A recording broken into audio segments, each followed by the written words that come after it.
All right, you dirtbags, we are back. This is podcast number 2 for the night, Luke. How we This is doing? podcast number 2, brother. I am sitting great. How are you doing? Cheers. You went and you took a little pee break. You got a fresh drink in you. Yeah, Sitting good. little refill. We don't get to do these often, but I No, like the double podcast nights. We just crank them out, get them done, and the second one I think is usually a little bit more electric than the first. I agree. The first one, we're still kind of getting warmed up. It's like the intro when we have somebody on. We're kind of feeling things out a little bit. Once we get into the second podcast of the night, you and I are dialed. Little, just feeling it out. It's just you Yeah, and we're I. back We're and like, forth. hey, how's it going? But dude, so we gotta dive. So I didn't even tell you this before we started recording. I didn't know when I was going to do this, but got a little surprise. So, the Dirt Bags podcast, we started February 2022. Yep. We have been rocking and rolling. I think this is, episode 38 or 39, something like that. The support has been unreal. The Dirt Bags around the country and around the world have been, basically carrying us like through all of this. And so without the support of everyone, like we wouldn't be able to be sitting here. We have crossed 50,000 all-time downloads. So huge shout out and thanks to you, Luke. Huge shout out to Brandon, our producer. Yeah. Hell yeah.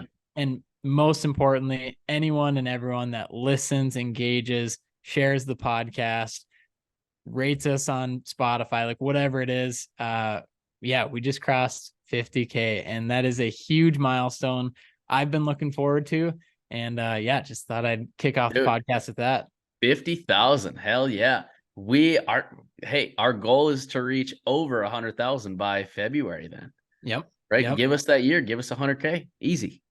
Dude, it's gonna happen. I And love it. with that too, Luke, I know you and I have been talking about this. And we've reached out to quite a few dirtbags who listen to the podcast, and it's always been a goal of ours. Not even a goal. It's always been our principle to make this a business. It started as a business. It will continue as a business because the more resources we make, the more we can invest into the podcast, into our speakers, into events, future, things like that.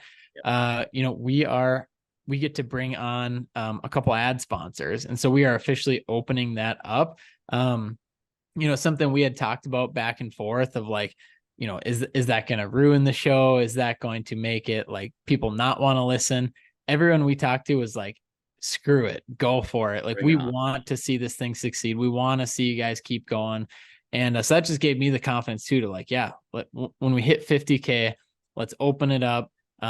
Let's bring some more, products and services to the dirtbags that listen, because a lot of times that's what they're looking for too, is like what other products and services are out there for us to use.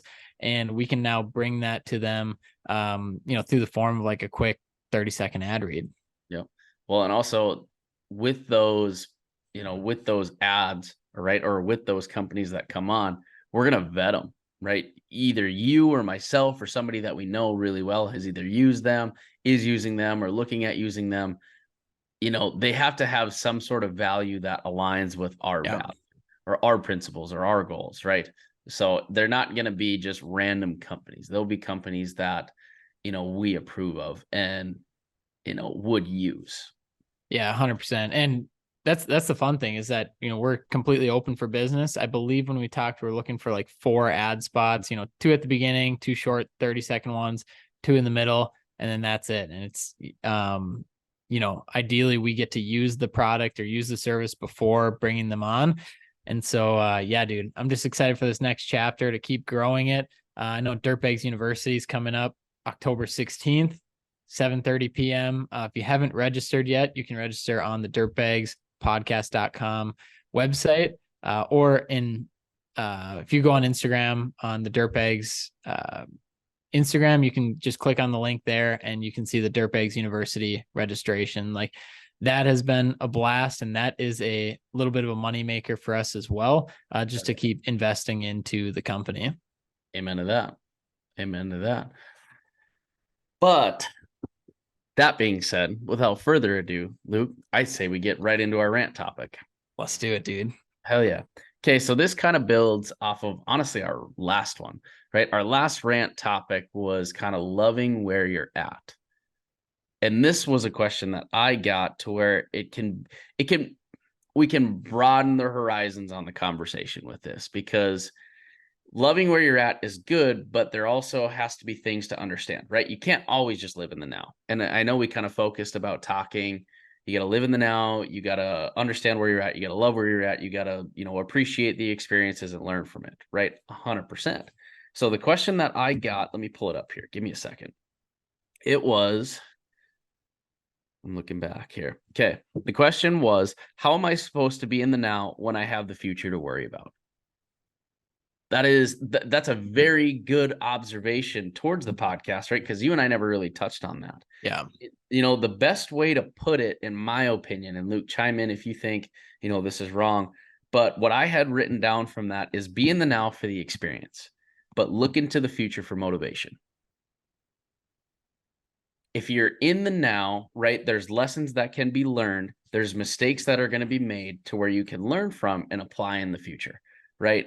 If you look into the future for motivation, right, you can look at vision boards. You can look at, other people's Instagrams. You can look at whatever and I want to be in that situation, or I would love to be in this area of business, or this, size of a company. Use that as motivation, right? But you can't dwell on it and look at it as, oh, I'm not there, I'm failing. You have to look at it as a driver instead of almost like a demotivator in the best way. Yeah, I think the way I like to look at it is you have to build the fire first before you pour gas on it. And I think that goes perfectly to what you're saying, because if you just have dirt and you're like, okay, yeah, we're going to use this motivation and this mission that we're going for, and we're just going to pour a bunch of gas on it, it's just going to you're just going to have wet dirt. Right. Nothing's going to happen. But you got to build that fire first of like living in the present, being grateful and thankful for where you're at, building something today, like laying that perfect brick every single day, and realizing that you're not going to have a whole big ass wall right away. Like you have to just keep laying those perfect bricks every day. And I think it also goes perfectly into something we've talked about before in delayed gratification. In my opinion, that is the number one trait or personality or skill an entrepreneur can have, is delayed gratification. Doesn't mean you never have to pay yourself. Doesn't mean you never will get anything until you're retired. All it means is that, you need to build the engine first, which is your business. And then you need to build the car around the engine, which are your systems, your business, your people, everything that goes around it. Then that business is just going to keep driving. It's going to keep going. And you're going to be thankful that you didn't just suck everything out of it before you even built the engine. The saying, paint the picture, build the business. Rome was not built in a day, neither will your business. Somebody related to it, and I can't remember who, but they related building businesses to painting pictures. When you paint a picture, you have references. You are looking at something, you are indulging something, you are creating, an image in your head for you to paint the picture. And if you're doing that when you're painting the picture, why can't you do it with the business? Why can you can look at other people's, you can look at strengths, you can look at weaknesses, you can look at opportunities, you can look at whatever the case, and you paint that picture of the business in your head. And social media does a really bad job of almost making people feel bad, and people have to get out of that rut to where paint that picture.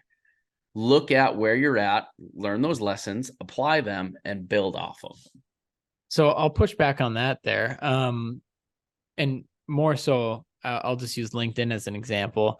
I get so many people reach out to me saying like our story or our business is like inspiring and it's all this. And to me, it's the whole journey. It's like, yeah, I mean, this is what our whole goal was from the start. But using that like for good, I think can happen. And so I guess that would be my pushback to you, is saying like, can you use some of the positives from running your business, or even transparency of like how you're running your business, how you're dealing with the negatives, how you keep on pushing forward to inspire other people that like, yeah, if they hate their job and they've hated it for 10 years, can you do something different? Absolutely. And like just maybe showing them that there are other things out there and there are more positive things out there, even if it is running your own business. I think a lot of people give entrepreneurship or running a business a hard time. They say it's like, you know, you're going to own a job for 24 hours a day, or you leave an 8 hour a day job to have one for 24 hours a day. But it's like, they don't have that vision of like what it's going to be and that delayed gratification, I don't think. Yeah, no, I 100% agree with you. The people that I don't agree with on the social media standpoint is, the ones that create a false reality, the For ones, sure. that have no idea what it takes, right? And then also the people that are looking at those people, right? They create a false reality for themselves. Well, this person got here by doing X, Y, and Z. If I do the same things, I'll be there. Say they try that, they implement it, and it doesn't work, then people are like, well, I'm a failure, or look at this person's equipment. If they can do it, I can do it. Right. You try it and you fail, and then you automatically think, well, I can't do it. Everybody is so different. And the problem with social media is people only highlight the good, right? Or it's those people that, have no idea and they're representing something that isn't even true. That's kind of the point that I'm trying to get into is don't compare yourself because everybody is so different. But yes, you do have to look towards the future. You can look at social media, you can look at people's stories, right? And learn from them. It's finding those people that are true and they're transparent and they actually, mean what they say and represent what they say and, uphold themselves to a high standard. Those are the people you want to look out after or, look, up to in a way.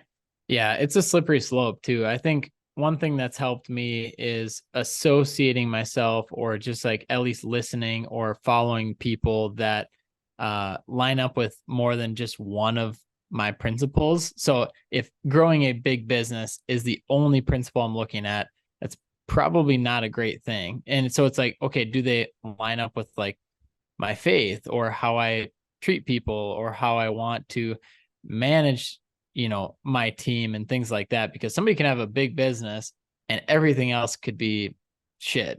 Mhm. And it's like, do you want that? So I think also realizing, yeah, like some people can paint a fake picture for you. And if that's all you're focused on, I think you need to bring in some other aspects to like your worldview, honestly. Paint your own picture. Yeah. Find things that motivate you, find your passion, find something that you can relate to and set goals. That is your basis. That is your picture and build your business based on that. One thing, I love goals. I, try and set, for me, it's hard to set the 10-year goal. It's always ever changing. I would never recommend somebody set 10-year goals, right? Yeah, The most I would say is probably 5. I agree. I'm going through, Traction right now, that book, and it says 10-year goal, but then it's like, whatever you're comfortable with, usually 5-year. So I kind of switched it to 5-year, but, um, I was looking at it and I have a very strong goal for the end of this year. And then after, and more so like financially and revenue wise, after that, like it's kind of open. So I think that's the exciting part too, is like reevaluating your goals and not just saying like, I'm going to be stuck in this rat wheel of a goal forever and make it like a negative thing, but just like, yeah, once we accomplish this, let's reevaluate like, where do we want to go? It doesn't mean we have to just keep shooting up or like staying steady or going down. It's like, well, are there other things we want to do? Are there other business goals we want to achieve? And so I think the ability to reevaluate your goals every 3 months, every year, and especially, every 5 years, is just a very healthy thing that you can do. I agree. The cool thing about goals too is you can set them however high you want.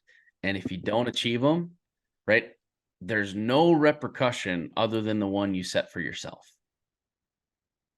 Right? Like if I don't achieve this goal by February, I'm done. I can't drink. I can't drink until I, achieve this goal, right? In that Yeah. situation, if you set a goal and you don't achieve it, it's not like you're going out of business. It just Right. gives you something to work towards. And I don't want to say people forget that, but it's people are very hard on themselves if they don't achieve them.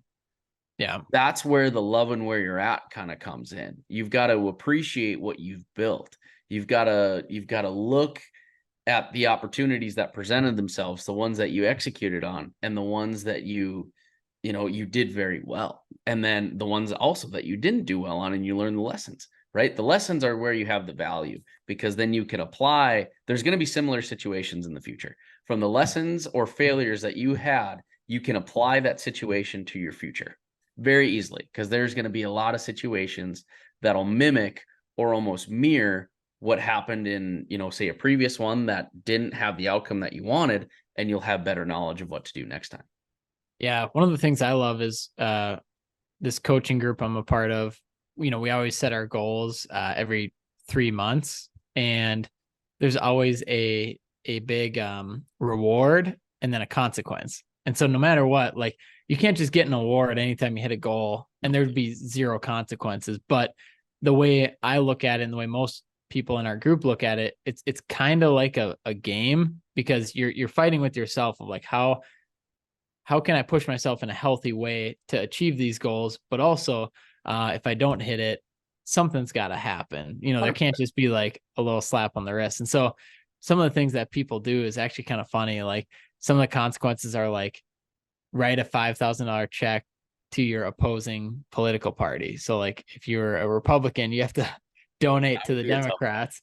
That would be. And, mine, I talked about it a while ago, but I would give up drinking. And so I think it was last year, like I didn't hit my goal. And so I gave up drinking until I hit it. And so it ended up being another 4 months, but it's kind of like a game, but at the same time, there are consequences, but I'm not beating myself up over it. It's like, it's healthy consequences, I would say, and healthy rewards where it's like, yeah, let's keep this thing growing in the right way and keep the excitement going, because I don't know. I think the worst thing, not the worst thing, but a bad thing you can get into is monotony, where it's just like the same thing every single day. There's no vision, there's no goals, and you just like ride off into the sunset for 40 years until you retire.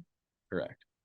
Correct. And something with the construction industry, there's nothing that, like, our day-to-day operations are very rarely the same.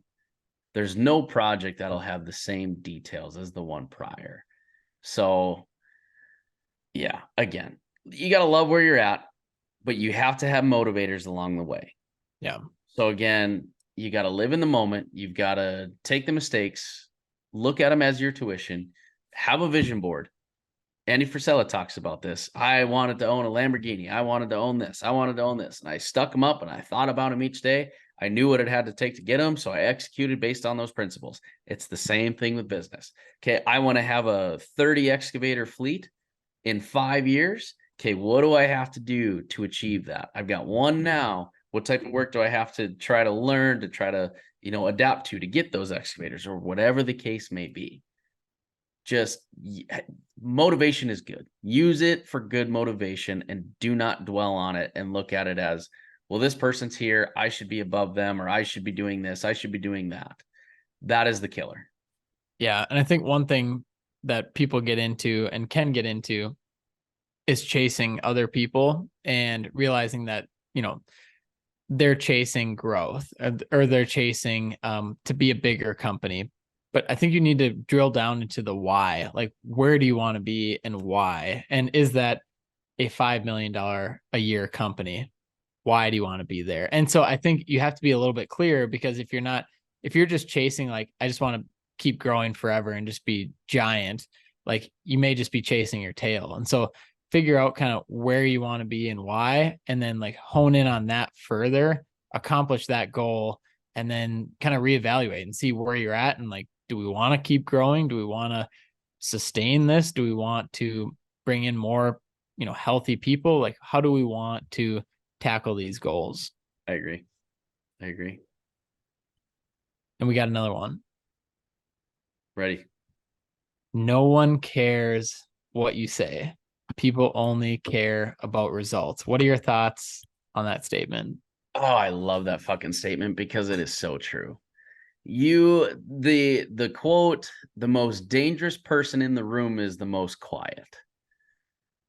Right? I could tell a customer that we are the best in this way and that way and blah blah blah, and we provide the best service.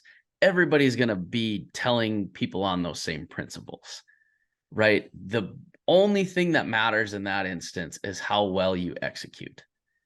So I see it all the time. People sell their services. Great. You have to do that. Don't oversell your services, right? Get your point across. Tell people what you do. Tell people your process and let them make their opinion based off that. Then if they do decide to go with you, execute. Over deliver, under promise. Yeah. I see it all. Oh, it pisses me off. It pisses me. Oh, I could go on an hour topic of this, and it doesn't even have to be dirt world related. But I remember in college, there would be guys telling me how cool they are and whatever. And, there's so many instances where I'm like, I want to punch you in the fucking face. I don't give a fuck who you are. What have you accomplished? What are you about? What are your morals? What are your goals? Oh yeah. Oh, I could get really fired up about that one. But yeah, Dude, that's a really good topic. so I love how you mentioned the under promise, over deliver, because I got caught in this snag. It was probably like earlier this year, maybe February.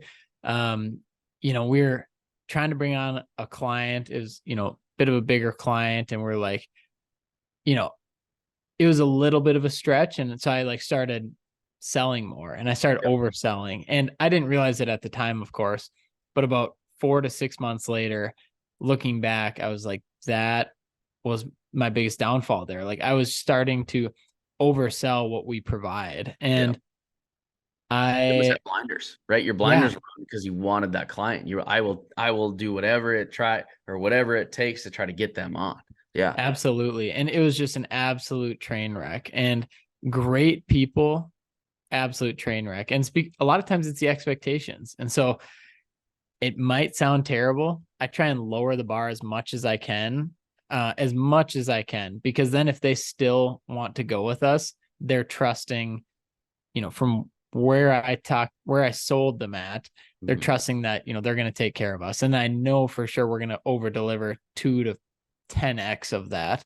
Mhm. So it's interesting because when you're starting out, it's a lot tougher. When Mhm. you have 1 or 2 or 5 clients, it's like, how do you get people to trust you, or how do you get people in the door? And so I think that's a tricky scenario where you're not trying to oversell, but people don't know who you are. So how do you even get them to work with you? Describing your process, I think, would be the best, right? Giving them kind of a layout of here's what we are going to do. Here's our projected time frames, right? And here's your end result. By not over promising, oh, I'm going to get this done in a half a day and it takes you 3, right? That doesn't look good. Be realistic, be upfront, be honest. And people can smell bullshit. Yeah. It is very easy to tell when somebody's kind of speaking out of their ass. Customers and people you deal with, they can tell that too. So when you do that, you're almost discrediting yourself, I feel like. So on that topic, I'm so curious to hear your thoughts on this. What do you think the future of the industry is like? Because in my opinion, we have a lot of guys that have just started their business within the last 3 years. What do you think the future of the industry is like when most people are focused on results and they don't necessarily care what you say? I think it's going to be very word of mouth driven, right? It follows the trend of, I don't want to call it fake news, Yeah. but it's people understand fallacies on social media now. They understand misrepresentations to where I really do think it's going to go back to like a word of mouth type industry, to Yeah. where I think of like the general contractors in our area. All of them know each other. All of them talk, right? They're in the same golf clubs. They're in the same fucking pickleball rooms. They know each other. So they're having these conversations. So if they have a bad, result or a bad project and Yep. you're the reason for that, people are going to hear about it. But if you do really well and you overpromise and you say what you're going to do and you take care of that person, Overpromise? underpromise, sorry, not overpromise, underpromise, and you take care of that person, overdeliver is what I meant to say. People are going to hear about it. And that is going to be your biggest driver because everybody is trying to run on the same principles right now. Yeah. We were in an industry that was so results driven, that was on word of mouth. Social media was introduced. Everybody adopted the principle of we do very honest work, we charge more, we do really good work, blah blah blah. People believe that because they saw that on their websites, they saw that on their social Yeah. media. Because again, everybody is representing the good, everybody is representing everything that goes well. To where I don't know what people's stance are as far as like the media, but the media, I mean, there's definitely things that they hide. There's definitely things that they, hold from people, which businesses do that as well. And again, people smelling the bullshit, they see that. So again, in my opinion, I think it is going to go back to a very word of mouth based, relationship based industry. So if you are just starting out, do not fuck over anybody. Do Yeah. your best to keep a very good reputation because I think your reputation will always follow. People will always remember if you did them good or if you did them bad. Yeah. Always goes back to transparency. I mean, just because you're going to have these times where you maybe even accidentally screw somebody over, or you like things are going to fall through. People are going to lose money. Projects are going to get delayed. It's just going to happen. But the more transparent you can be, whether it's on the front end of like your expectations and your contract and your bidding and your estimating, it's just being more transparent and upfront when something does fall through will only help you long term. So don't burn down the town just to solve a $20,000 project or because you're mad and pissed off at somebody. It's like, how can you build for the future and build long term? And yeah, I mean, I always think like do your best not to burn any bridges. If somebody's coming guns a blazing at you, that's a different story. But don't be the instigator. Do your job, run your business, take care of your family, take care of your people, and just do good, honest work and be as transparent as possible. Yeah. Let's like the situation you and I were talking about. Something happened that, something 20 years ago happened, right? Because it was a bad instance or the person, they were young or whatever the case may be. They made a mistake. 20 years down the road, there's people that remember that. Yeah. So yeah, don't burn it down. Do whatever you can to try to get in front of it. And all you can do is your best. And if your best still doesn't work, probably wasn't meant to be. Yeah. Control what you can control. You today at this very moment, what is the situation and what can you control? If you're already let go from a job or a contract and it was for some BS reason that you don't believe in, go talk to them about it. Just give them your honest opinion. Don't go guns a-blazing. Like, don't just like start yelling at them. Just like you already let go. So how can we rectify this? Maybe not, but if anything, that would be better if we could. If not, we'll go on our separate ways. But just having some of that mutual respect can go a long way too. And you never know. Like it could always come back. Things could always can always come back back. to you. It's how you handle situations. A referral could come back from that company. Maybe they can't work with you, but they can refer out somebody that will want to work with you. I think at the end of the day, companies are run by people. People will look at other people and, make their best decision based off of that. And so if they see somebody has good character, but they can't work with them for any reason, they may be able to refer somebody your way because like, hey, this guy's doing it the right way, go work with him. Correct. So don't be the loudest guy, right? Under the radar is always good. There's, there's different personalities, great, but being humble is very easy. Don't try to be above anybody. I've learned that the hard way sometimes where I think I'm this big business owner who does this. There's always going to be somebody bigger and there's always somebody that you can learn more from. So always keep that in mind. Yeah. And to go off that, Luke, I would say there's always somebody bigger. There's always somebody smaller. Like, what does it matter? Like, Correct. use what you can do to have mentors and to have mentees, and just like, make the industry that you're in better. And Mhm. so I think sometimes, especially in construction, we get caught up in beating out our competitors. But at the end of the day, it's like, how can we as a whole industry raise our prices, raise our quality of living, our quality of projects, so that we can bring in more workforce, more laborers, and that we can just start thriving as an industry. So I think it's easier said than done, but sometimes like banding together can really help. I agree. I agree. Well said.